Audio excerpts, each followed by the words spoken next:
Hi, everyone. I'm Rena Niden. Thank you for joining us. We began this Saturday at the White House, where President Trump says he's waiting for the Democrats to, quote, come on over and make a deal on border security. This as more agencies run out of funding as the federal government enters week 2 of a partial shutdown. Democrats say that they will try to end the shutdown when they take control of the House on Thursday. The White House acting chief of staff, Mick Mulvaney, says that he expects it to continue well into next month, despite the president's willingness to take a lower offer for his proposed border wall. We made an offer last Saturday night. They told us that they'd get back to us by the end of the week. They got back to us last night and said, we're leaving. That's it. No more discussions. So the discussions have broken down. We do expect this to go on for a while. We do expect to manage it. This all comes down to Mrs. Pelosi's speakership. I think left to his own devices that Chuck Schumer and the Senate Democrats probably would cut a deal, but they're protecting Mrs. Pelosi. She does not have the votes, and if she cuts a deal with the president of any sort before her election on January 3rd, she's at risk of losing her speakership. So we're in this for the long haul. Center for Public Integrity senior political reporter and federal politics editor Dave Levinthal has more on this from Washington. So, Dave, Friday night, President had a dinner with Vice President Pence, with his acting chief of staff, Mick Mulvaney, son-in-law Jared Kushner.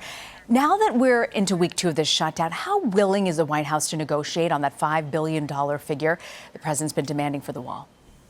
They've telegraphed a willingness, at least, to come down a little bit from that $5 billion or so figure and get to maybe around $2.5 billion. But the Democrats are very, very much holding firm with the notion that they're going to stick to $1.5 billion for immigration. And this really is just about the wall. There are no other obstacles right now at this point that are standing in the way of Democrats and Republicans getting together in ending this partial government shutdown, which, mind you, Rena, is already one of the top 10 longest government shutdowns in U.S. history, and there's no end in sight. Yeah, no end in sight. And then the White House seems to be painting a picture of Senate Minority Leader Chuck Schumer's wanting to ink out some sort of a deal. We know incoming Speaker Nancy Pelosi hasn't spoken to the president in weeks. Do we know if the Democrats have some sort of plan that could work going into January that could stop this shutdown?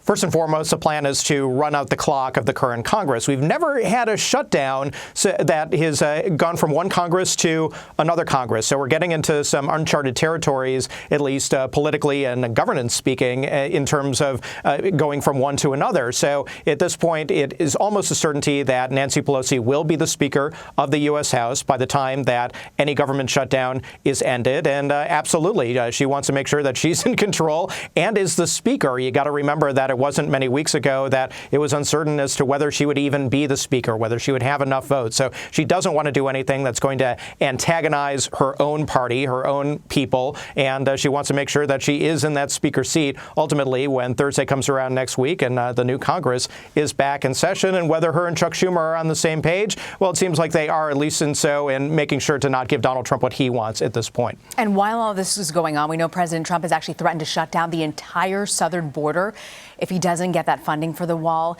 Is this game of political chicken going to end poorly for the president?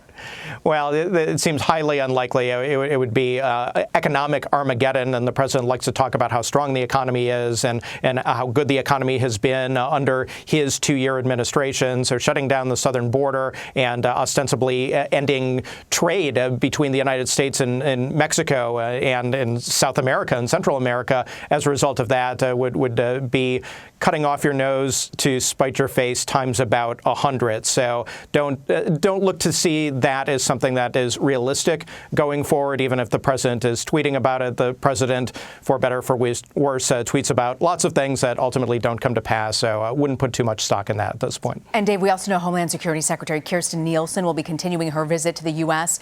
at the Mexico border there on Saturday. The trip comes after the death of an 8-year-old, Felipe Gomez Alonso, who was the second Guatemalan child to die in CBP's custody just in 3 weeks. Critics are saying that Nielsen's visit is just a little too late. What are you hearing about this visit?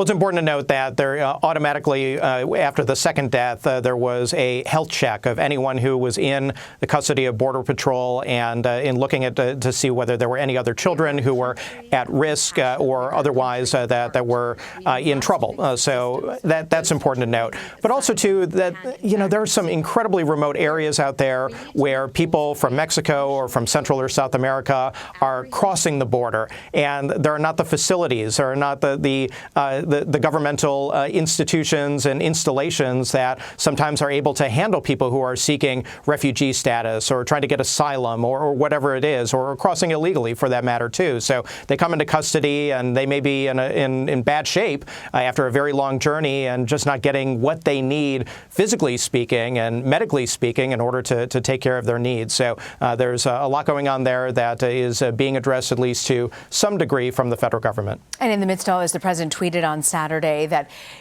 what he had described as, quote, a long and very good call with President Xi of China. This comes ahead of a meeting the two countries will have next month.